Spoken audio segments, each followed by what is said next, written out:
definitely a first fun question and then jump into some other stuff, which is when Superman loses his powers in Part 2, how does he get back to civilization with Lois?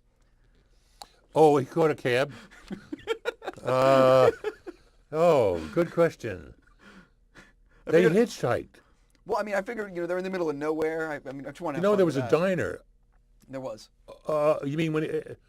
Wait a minute. When he gives up his? Oh, I see. When he gave it up at the Fortress of Solitude. Exactly.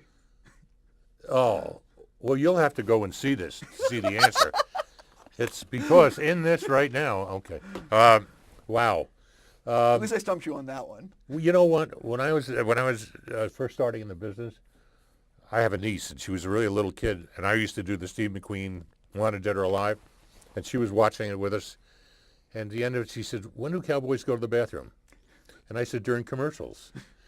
And so that's when they during the dissolve. I understand. Dissolve save everybody. Um, Voiceovers and dissolve save directors. Being honest for a second, the first Superman movie is one of my favorite films of all time. It truly is really cool to talk to you today about Superman. And Superman. It's cool to have a guy that talking about it that has that attitude too. No, I love the first Superman. Thank you. I definitely want to know when you look back, because I've done a lot of research before sitting down today, and I know about everything, well, a lot of stuff that went on behind the scenes. When you look back on Superman, do you see the issues you had to deal with, or do you see like the great first film? Well, no, I don't see issues anymore. I never see issues again. Even the minute it's over, it's gone. Issues have to disappear. I mean, they will come up in conversation, but they get out of your head. When I look at when I look at Superman, which is rare, or every once in a while it'll come up on TV and somebody will call and say it's on channel something, and I don't look, but if I'm flashing around, there it is, I'll look at it. I still would like to reshoot it. That was a long time ago. It was really only my second important film. It was following the Omen, and it was under tremendous duress to get things done, and it was a very difficult shoot. Plus, it was Marlon fucking Brando, if you'll pardon the expression, and my heart would skip when he'd walk on stage. And Gene Hackman, and this incredible English guy. I was awestruck. And I had a lot of problems with the fiduciary of the producers who didn't see eye to eye with me. And so even to this day, if I look at that movie, I enjoy it.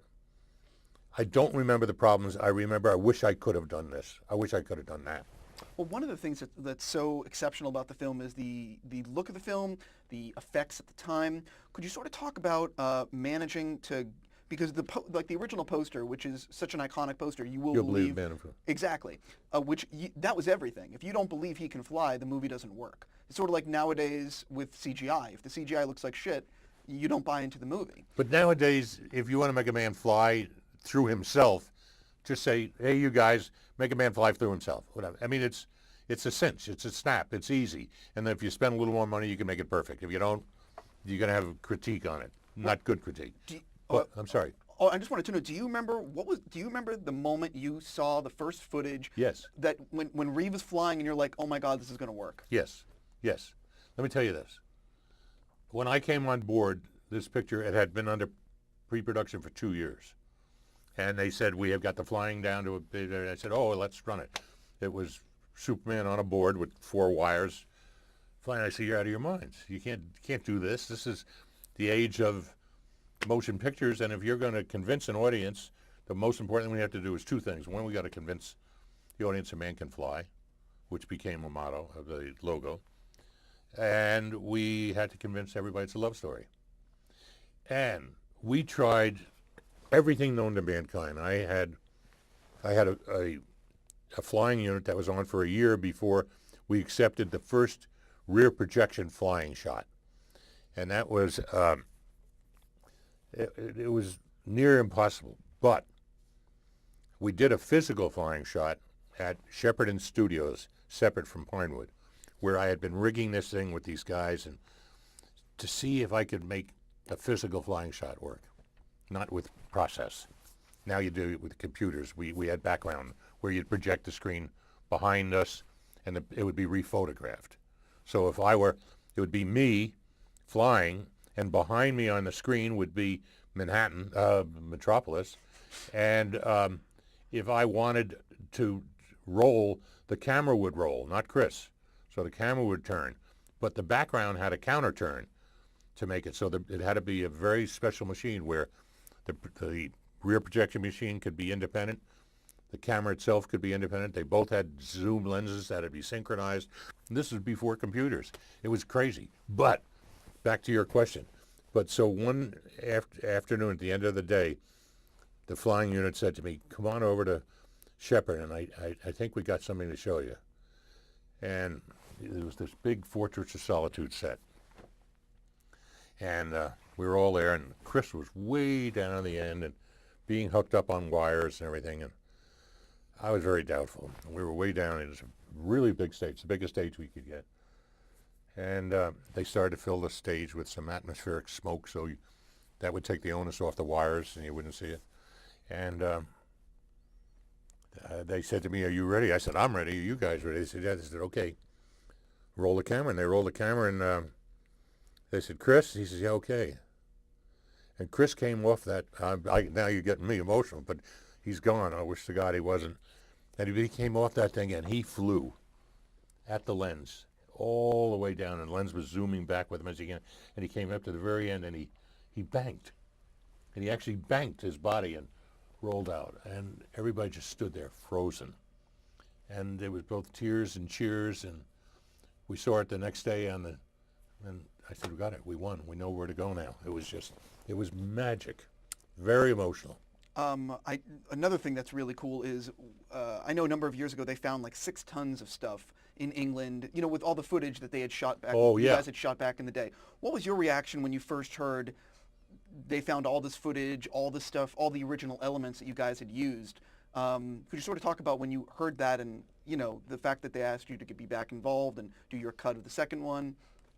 Well, I never thought I would ever see my cut of the second one. When they finished the second one, they had to, by director's agreement, show it to me and give me the option of having my name on it. And I saw it, and I said didn't want my name on it because it had become a parody on a parody. It had become a joke on a joke, which we had tried very hard to eliminate, in my mind. And so I took my name off, and I figured that's it. That's going to go out there, and I'll never see mine, and nobody's going to care. And then shortly after, 25 years, Michael Thaw, a very wonderful young producer, director, writer, called me, editor, and he said, "Listen, there's really kind of like a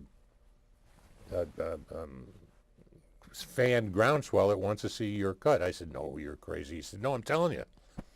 So I said, "Well, let's see if anything happens." Well, sure enough, they pressured the studio, Michael pressured the studio, and they said, "Yeah, would you like to do your cut?" I said, "Hell yeah." I should have negotiated a price with them first, which I learned my lesson with the Warner Brothers. Don't ever do anything free, or don't do anything from your heart, because they'll kill you. And a lawyer here. And so anyway, Michael went over to England, and Warner sent him over. And he dug up all this footage, but of course, so much of it was never shot. And so many of our scenes that I had shot and that they had thrown out, we put back in. But scenes that they never shot because they didn't like my script were only in screen tests of Margot and Christopher. One was for Margot and one was for Christopher, both with different people. And once with Christopher. So we had to cut together screen tests and put them in the picture, which are there. So to answer your question, I never thought it would happen. I was thrilled it did. Probably almost a little more thrilling to me than the original, because this thing had been laying in cans, as you say, in England for 25 years.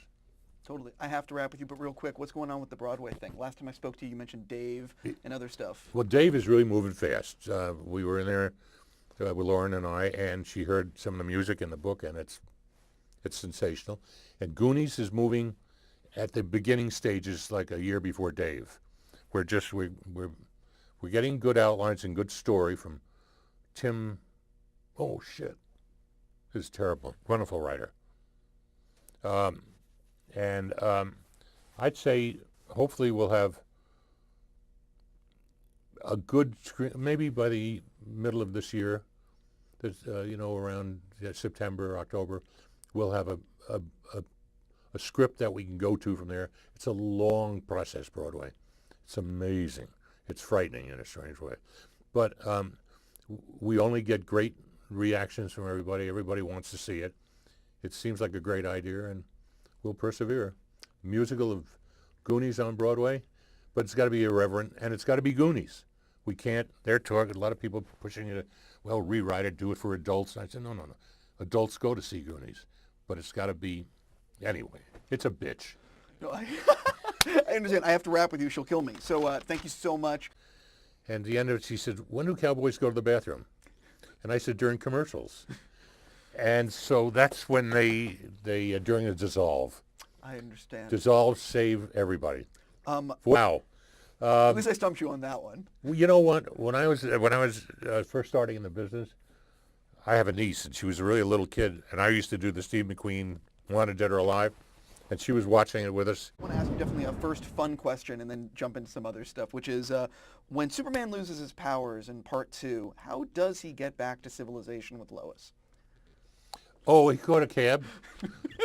Gives up his, oh, I see. When he gave it up at the Fortress of Solitude? Exactly. Oh, well, you'll have to go and see this to see the answer. It's because in this right now, okay. Oh, good question. They hitchhiked. Well, I mean, I figured, they're in the middle of nowhere. I just want to there was a diner. There was. You mean when, wait a minute, when he